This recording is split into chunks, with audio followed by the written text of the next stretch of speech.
Look at this. Look at these clouds.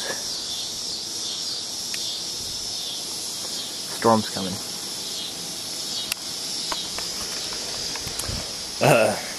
Regardless if there's a storm coming or not, I'm coming out here because it's kind of dark inside. But I got a comment on my Principle of Sufficient Reason video. The first one, the one that involved, that was just discussing the basics of it. I got a comment again by a continuous commenter who comments on by things all the time on my Cron 777, asking me about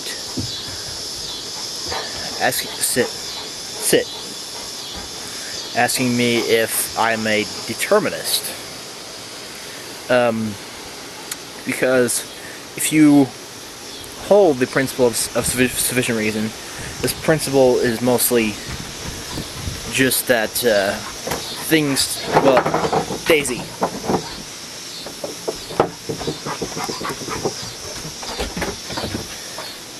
Things stand in necessary relation to others.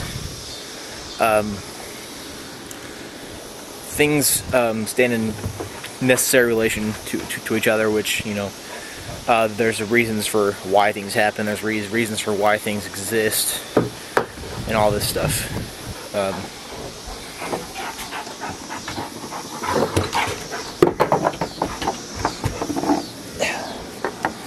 Which is annoying. Anyway,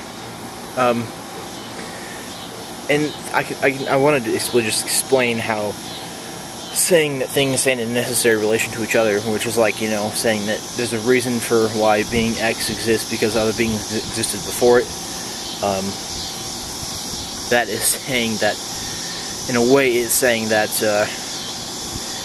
things are going to happen in a certain way, and there's no way of making it otherwise.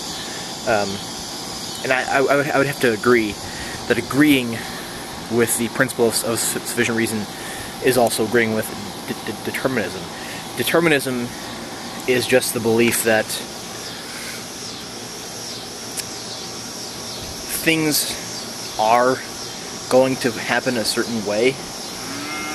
Things are determined. Things are predetermined. Things are always going to happen a certain way, and there's no real way of making it happen otherwise. So if you're a determinist and you lose your job, you're going to think, well, that was going to happen anyway. There's not a whole lot I can do about it anyway. But then there's kind of 4 different ways of being a determinist. You could be a compatibilist, or you can be a incompatibilist. Now, okay, a compatibilist is saying that determinism is compatible with free will. And I'm not going to really go into the other 3 incompatibilist views, because I really think that free will is compatible with determinism. Only because when we act, we have a sense like we're acting upon our own will, upon our own choice. If I go buy a six-pack of beer, then that's my choice. I made that choice. I feel like I made that choice to go buy the 6-pack.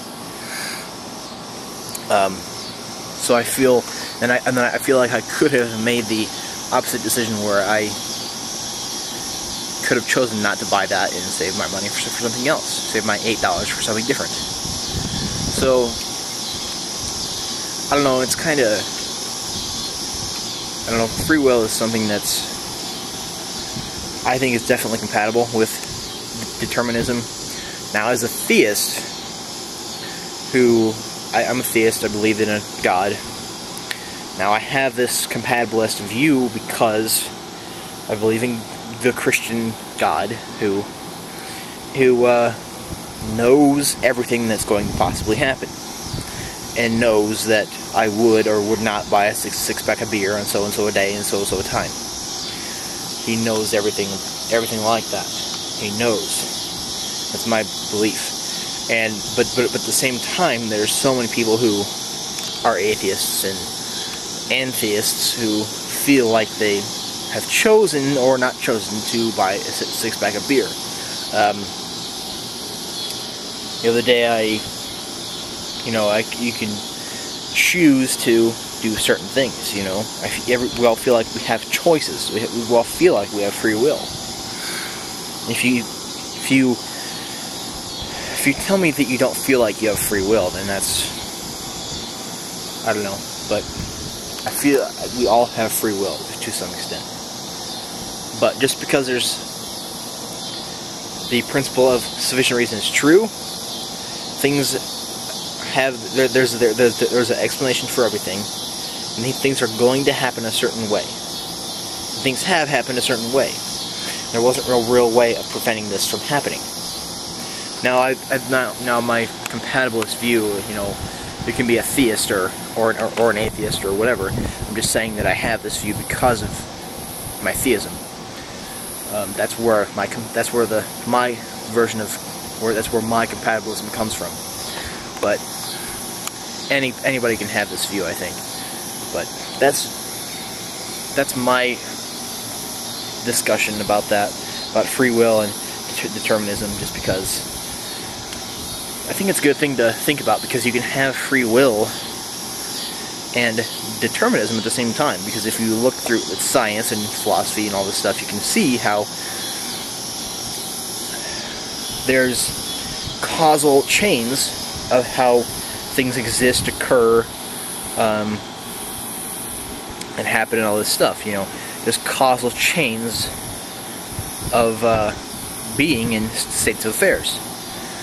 Or at least that's how we see it, and that means that there's explanations and reason for why things happen and exist, or why we do things. And one of Schopenhauer's roots of the principle of sufficient reason is acting.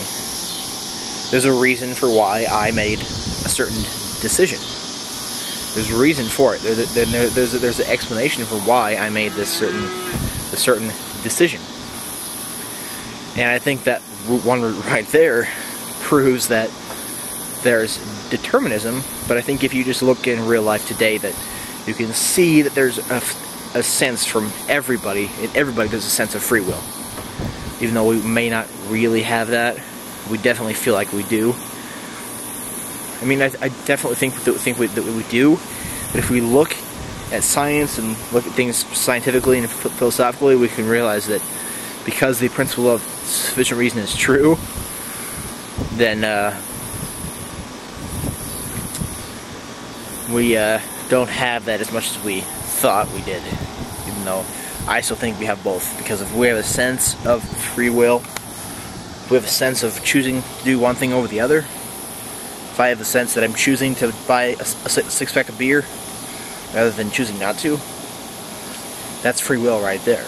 Even if the action of not buying a case of beer was predetermined, I still feel like I made the choice. So I don't know. That's my discussion. Hopefully, if you are an incompatibilist or not even a determinist, please talk to me. I would like to discuss with you about this.